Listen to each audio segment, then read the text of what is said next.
Hey guys, it's Lauren, and I, as always, have not made a video in a long time, and I thought, well, I've got to leave for work in about 20 minutes. How about just turning on the camera, and you can share my coffee with me. Um, I've just been really busy, and it's been kind of a down couple of weeks, and um, anyway, I have not been as productive as I would like. I've been neglecting Pathos here for the last couple of weeks. I'm working on something now. I just haven't. If I sit down and force myself to write, it's bad. It's just bad. And I feel like I'm doing everybody a favor if I just don't. So I work really hard to not just produce things that are terrible. But I've been spending a lot of time lately with regard to Pathos and blogging and YouTube and the other writing projects I'm engaged in. I've been thinking a lot about the term big name pagan, just because it still gets tossed around. I heard it right and left at Pagan Pride Day, and there are a lot of bloggers out there who actually use the term to apply to themselves, which anyway, it's just, every time I hear the term, I always just sort of involuntarily make this face, like, right, I don't know. I remember first hearing the term as a teenager, right, in like the late 90s, early 2000s, and it was always applied to people like Ray Buckland or Silver Ravenwolf or Scott Cunningham, people who just everybody read, like, because that's all there was. Big name pagans were people who, they were the 12 people who had books on the shelves, and they were big name pagans because everybody read them beyond just particular cliques or smaller communities or whatever. They were just the kind of the closest things that pagan communities had to celebrities. Isn't even really the right word, because I think the term celebrity popularly implies a kind of like veneration or something like that, and that I don't think that's necessarily the case with a big name pagan at the time.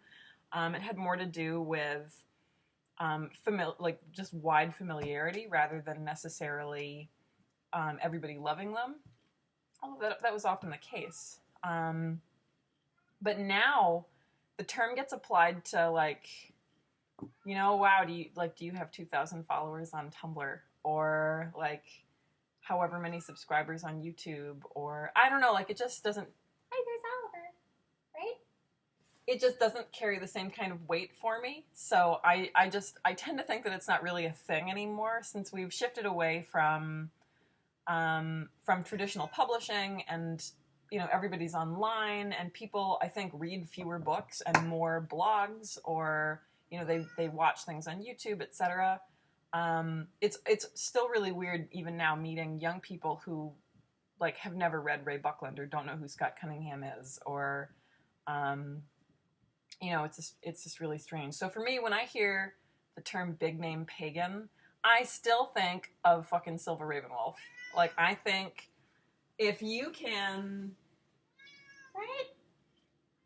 If you can publish a series of like crazy books in the 90s and early 2000s, and then kind of disappear into Pennsylvania and like start a weird Instagram account, and I don't know, like, and people still know who you are even though you haven't produced anything in forever, like, that's when you're a big name pagan, right? Like, whether or not you like any of these authors, right, like who they are, and shit, I would travel still to hear some of these folks talk, just to kind of visit with that sort of influence, for good or ill. That to me is what it means to be a big name pagan. The rest of us, I think, like, I'm just a blogger, right? Like, we're just bloggers. Like, the people on Pathos and the people who I follow on Tumblr, and even if in certain niche communities people are well known, I just don't think the level of influence is there.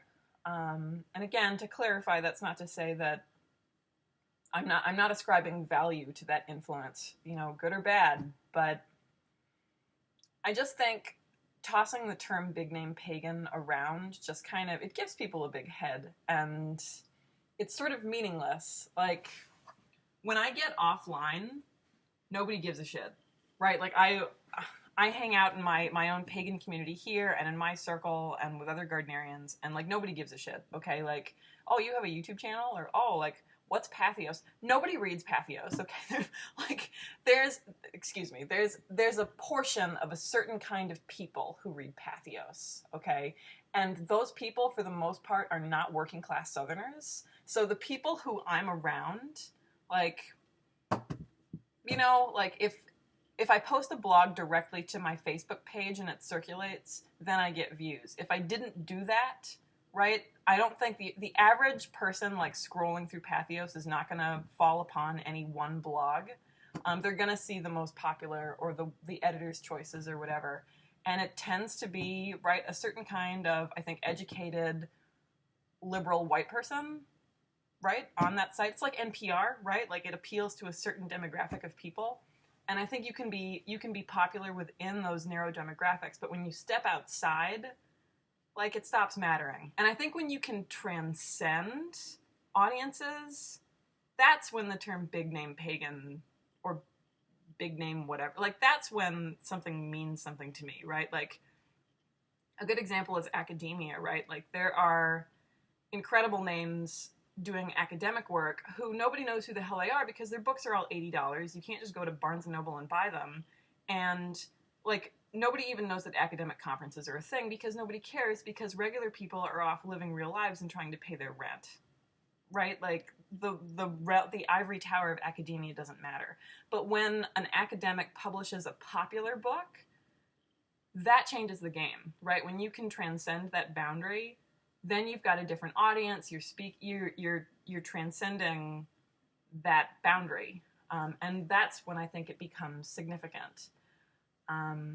So I think when you're just influential within a particular niche, I don't know, like, it's not that isn't meaningful or influential. Like, it's important. I'm not saying it's not, but, like, that hardly makes you famous, right? Or even I don't know. I feel like the term big name pagan is mostly just used to make people feel self-important. And it's just weird. I don't know. I'm not even sure it's a thing anymore in the age of the internet when all of us have blogs. Anybody can have a YouTube channel. Anybody can, you know, you just have to have a camera and just be, like, maybe a little bit charismatic and articulate in order to get a certain group of people to like you, and things circulate and you make friends, and that's great. But, like, I think the whole point is that it's available to everybody, and it's about myriad voices, not just a handful of louder voices. And I think too often the term big name pagan just has more to do with volume than quality or influence or content. Anyway, that's what that face is. So, yeah. And this is before my first cup of coffee. So I'm going to go and work at an elementary school now. And it's going to be great. I hope you guys are having a lovely month and a lovely Wednesday. I have to come home and do lots and lots of work I've been neglecting. But happy October.